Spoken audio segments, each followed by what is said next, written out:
እንግዲህ ወደ ዕለቱ ጉዳያችን ንግባ። ቀደም ሲል እንደተጠቀስኩት በአማራ ክልል ከፍተኛ ቁጥር ያለው ሰራዊት ዛሬም እንደገባ እየሰማን ነው። በጣም በርካታ አውቶቡሶች በተለያዩ ወታደራዊ ተሽከርካሪዎች ከተለያዩ አካባቢዎች ወደ አማራ ክልል እየገባ ነው። የኢትዮጵያ ጦር ሰራዊት በሙሉ ከአማራ ክልል ምንም የቀረው የመሬት መዳረሻ የለም። ሁሉም ቦታ ለመሄድ በሚያስችለው መልኩ ነው እየተንቀሳቀሰ ያለው። በእርግጥ እስካሁን ከፋኖ ይዞታዎች ፋኖ ከያዟቸው ቦታዎች አንዱንም የነጠቀበት ሁኔታ የለም። በአየር በድሮንና በጀት መምታቱን ግን ቀጥሏል። ሰላማዊ ሰዎችን ሰላማዊ ተቋማትን ያጠቃን ያለው። እስቲ ደረጃ ምንድነው ያሉት አዳዲስ መረጃዎች ማለትም በዚህ በዛሬው ቀን? እንግዲህ መሳይ በዛሬው ቀን ከትናንት ጀምሮ የተደረገ ነገር ነበረ። በእናት አካባቢ የተደረገ ውጊያ ነበረ። ሁላችንም እንደምናውቀውና እንደሰማነው በእናት መልሰው ለመቆጣጠር ፈልገው ነበረ። ነገር ግን በፋኖች እጅ እንደገባ ነው። የከንቲባ ጽፈት ቤቱ የብልጽግና ጽፈት ቤት የፖሊስ ጣቢያውን ይዘው ነበረ። መጨረሻ ላይ ወታደራዊ ካምፑን ከጥቅም ውጭ አድርገውታል። የአካባቢው ነዋሪዎችና የዓይን ምስክሮች ናቸው የተናገሩት። በድጋሜ ዛሬ ሞክረው አልተሳካላቸውም። ሌላው መሳይ ሁላችንም እንደዘገብነው እስቴ መካነ ኢየሱስን ፋኖች ከተቆጣጠሩት ቆይተዋልና እሱን ለማስለቀቅ በሚል በጣም በርካታ ኃይል ነበር የተንቀሳቀሰው። እሱም ማን ወርቄ ነው ማን የምትባል ወንዝ አለች፣ እሷን መሻገር አቅቶት በመጣበት ነው የተመለሰው። እሱ ከሁሉ በላይ ግን ከፍተኛ ጉዳት በዛሬው ደረሰው። ሰልቅት የሚባል ቦታ የተንቀሳቀሰ ከ2000 በላይ ወታደር ነበረ። ወደ ሰልቅት ከሄደው ከ2000 በላይ ወታደር ፋኖች በመካከል ላይ በመግባት ቆረጡት። ይሄን ኃይል የቆረጡት ከቤዙና ከሎጂስቲኩ ነው እና ዛሬ ቀትር ላይ እንደሰማነው ገበሬውም አጋጣሚ ፋኖች ጋር ስለተሰለፈ ዳር እስከ ዳር ዙሪያውን በመከብ እጅ እንዲሰጥ እየተጠየቀ ነው። ይሄ ኃይል ያለው እንዳልከው መሳይኔ እናንተ በአሁኑ ሰዓት ላይ በመናወራበት ሰዓት ላይ ከ300 በላይ ወታደራዊ ተሽከርካሪዎችና አውቶቡሶች ወታደሮችን ጭነው ቡራዮ ላይ አድረዋል። ነገ ጠዋት ወደ አማራ ክልል የሚዘምቱ ናቸው። እነዚህ ገና አሁን መንገድ ላይ ያሉ ናቸው። ምን ነገር አሁን አንተ ጋር ስገባ 20 ደቂቃ ምናምን በፊት የደረሰኝ መረጃ ነው። ከ300 በላይ በሚሆኑ ከባድ መኪናዎች ወታደር ተጭነው ወደ አማራ ክልል እየተገባ ነው። በጎጃም በላስታ በወሎ በተለያዩ አቅጣጫዎች አለ የተባለ ኃይል በሙሉ ገብቷል። ፊልድ ማርሻል ብርሃኑ ጁላ ከቀናት በፊት ያደረጉት ቃለ ምልልስ ምንድን ነበር ያሉት? የከበበን ኃይል የለም፣ የሚከበንም ኃይል የለም፣ አቅም ያለው የለም ሊከበን የሚል ነገር ተናገሩ። ይሄን ነገር የተናገሩት ለማን ነበረ? የራሳችን አስቀድመን ተናግረናል። ግብጽ እየከበበችን ነው፣ ሶማሊያ እየከበበችን ነው የሚል ፕሮፓጋንዳ ሰርተው አደሳካ ሲላቸው ነው ህዝቡ ምንም ነገር ሊሞቀውም ሊቀዘቅዘውም ስላልቻለ የከበበንም የለም አሉ። ነገር ግን ወደ ምስራቅ ሄደውን ምስራቅ እዝን ብቻ ሳይሆን ምስራቅ እዝን ሽፋን እንዲሰጥ ተብሎ ለፕሮፓጋንዳ የተንቀሳቀሰው ኃይል ሁሉ ወደ አማራ ክልል እየገባ ነው ያለው። በዛሬው ዕለት ስመለከት እነሱ ጋር ቀን ላይ ኮሎኔል ጌትነት የመከላከያ ህዝብ ግንኙነት ኃላፊና ፋንታሁን መንገሻ ዶክተር ፋንታሁን መንገሻ የአማራ ክልል ኮሚኒኬሽን ቢሮ ኃላፊ በጋራ መግለጫ ሰጥተዋል። ዛሬ መግለጫው ላይ ምንድን ያሉት? በአማራ ክልል ህግ ማስከበር ጀምረናል ያሉት። ኢማጂን በአማራ ክልል ህግ ማስከበር ዘመቻ ጀምረናል ብለው የነገሩን የዛሬ 1 ዓመት ከ2 ወር ነው። ፊልድ ማርሻል ብርሃኑ ጁላና ጀነራል አበባው ታደሰ በየተራ በመንግስት መገናኛ ብዙሃን በመውጣት በአማራ ክልል የህግ ማስከበር ዘመቻ ጀምረናል። ያ የህግ ማስከበር ዘመቻ አንደኛ ዙር ሲባል፣ ሁለተኛ ዙር ሲባል፣ የመጨረሻው ሲባል አስቸኳይ ጊዜ ሲታወጅ ምን እንዳተረፈ ሁላችንም የምናውቀው። ከ1 ዓመት ከ2 ወር በኋላ እንደ አዲስ ዛሬ ባህር ዳር ላይ በሰጡት መግለጫ ሰሞኑን የጅምላ ስር ስለነበረ የህግ ማስከበር ዘመቻ ጀምረናል አሉ። እንደ አዲስ ዛሬ ቃሉን እንዴት እንደሚወዱት ማለት የህግ ማስከበር ዘመቻ ብለው ቲፒኤልኤፍ ላይ የወሰዱት እርምጃ አለ። በአንጻሩ ያኔ የተሳካላቸው ይመስላል። የተሳካላቸው ግን ብቻቸው ሆኖ አልነበር።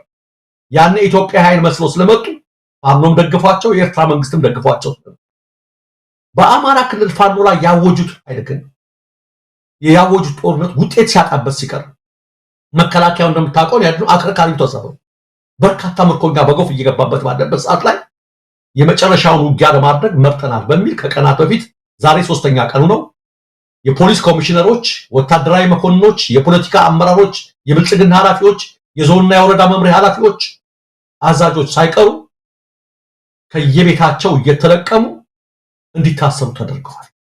አሁንም ወስድህ ብርሃኑ ጁላ ያሉት ነው።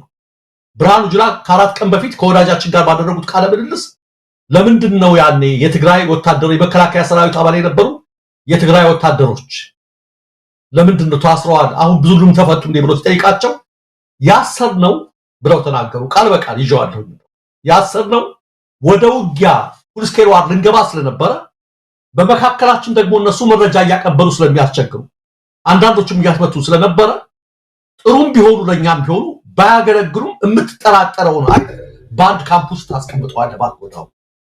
ስለዚህ የወሰድነው እርምጃ ሁሉም ወንጀለኞች ናቸው ብለን ሳይሆን ስለተጠራጠርናቸው የትግራይ ስለሆኑ አፍሰር አስገባናቸው ነው። አሁን ብልጽግና እያገለገላችሁ ያላችሁ የአማራ ብልጽግናዎች የብአዴን አባላት ይሄ ለእናንተ ትልቅ ትምህርት ነው።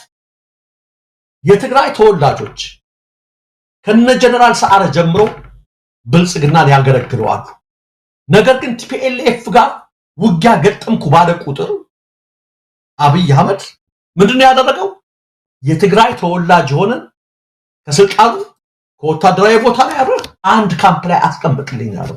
ይሄ ደግሞ በወታደራዊ አሰራር ነው ፊልድ ማርሻል ተገቢ ነው። ይሄን ብለው ኢሚዲየትሊ በማግስቱ በአማራ ክልል ወታደራዊ ኃይሎችን ምኖችን ሳይቀር ኮሚሽኖችን ማዘዝ ጀመሩ።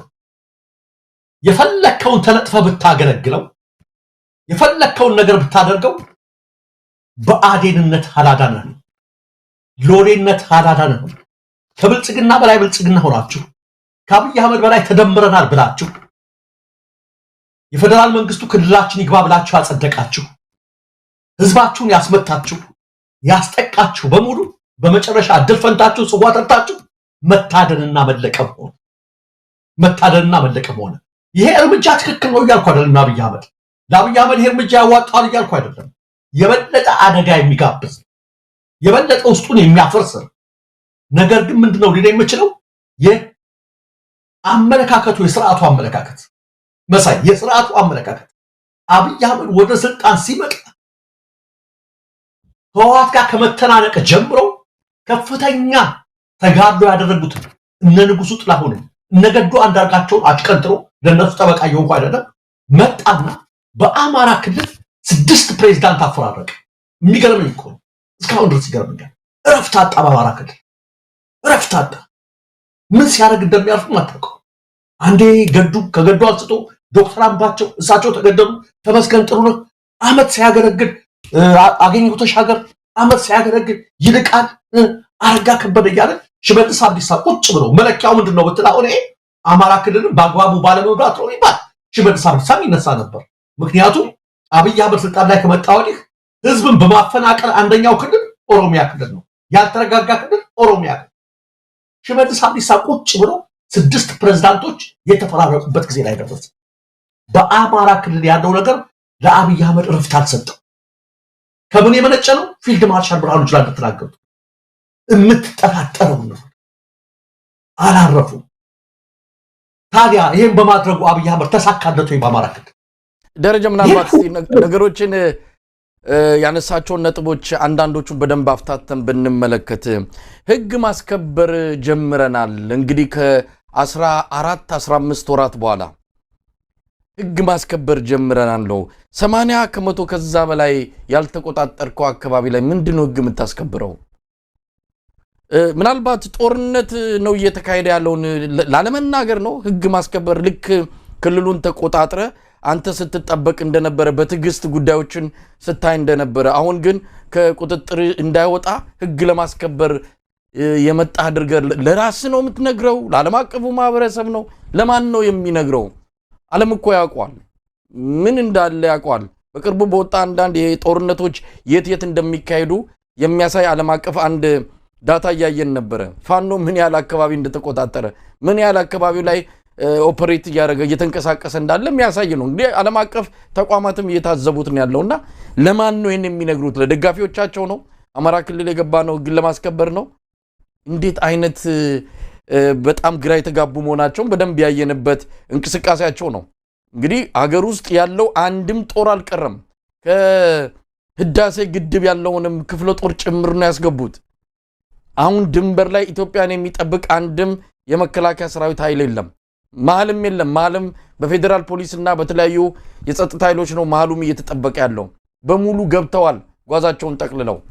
ዋነኛ መነሻቸው አማራ ክልል ከእጃችን ከወጣ የፌዴራል መንግስቱ ላይ ተረጋግተን መቀመጥ አንችልም ነው። በፊት ግምታቸው ልክ እንደ ትግራይ ክልል ሰተናቸው እኛ መሀሉን ተቆጣጥረን እንኖራለን ነበረ። አማራ ክልልን ጥለን ግን መሀሉን መቆጣጠር አንችልም። ስለዚህ አማራ ክልል ላይ ከተሸነፍን ፌዴራል ላይ ያበቃልን የሚል ድምዳሜ ላይ ደርሰው ነው ያለ የሌላ ኃይላቸውን ያስገቡት። ይቻላል ወይ ነው? በፍጹም አይቻልም። እንደውም ፋኖቹ እባካችሁ በደንብ ታጥቃችሁ ነው ለኛ የስንቅ ለኛ የትጥቅ ምንጫችን እናንተ ናችሁ ብለው በከፍተኛ ደስታ ነው ይሄኛውን ዙርም እየጠበቁ ያሉት። ገብተዋል እኮ ሳምንት አለፈው። ምን የተፈጠረ ነገር አለ? እንደው ፋኖ ከያዘው ያስለቀቁት ቦታ አለ? እንደው አንድ የሚጠሩት የፋኖ አመራር በእጃቸው የገባ ወይም ደግሞ የገደሉት አለ? አሁንም እኮ እያያዙ ያሉት የፈሪ በትር ገበሬውን፣ አርሶ አደሩን፣ እዛም እዚህም ያለውን ሰላማዊ ነዋሪውን ነው እያፈኑ እያሰሩ ያሉት። በዚህ መልኩ ነው ህግም ያስከብሩት። በዚህ መልኩ ነው ፋኖን የሚረቱት። የበለጠ ብዙ ኃይል ወደ በረሃ ወደ ጫካ እንዲገባ እንደውም የበለጠ እየገፋፉት ይገኛሉና አንዳንድ ጊዜ በደንብ የሚያስብ ሰው ማላቸው የለም። እንደው ነገሮችን በደንብ አጥንቶ ምን ብናደርግ ነው አሸናፊ እኛም እነሱም አሸናፊ ሆነው ሀገሪቱም የምትረጋጋው ብሎ የሚያስብ የለም። ያው ብርሃኑ ጁላን አየውኮ እንዴት እንደሚናገር ነጥብ ጥሎ ነው የወጣው። ነጥብ አስቆጥራለሁ ብሎ መጥቶ ብዙ ነገሮችን ነው አንጠባጥቦ ሄደው። እንደው በዚህ ደረጃ ለሚዲያ እንኳን የሚሆናቸው ሚዲያ ላይ ወጥቶ የሚናገር ሚዲያ ላይ ወጥቶ ስርዓቱን አገዛዙን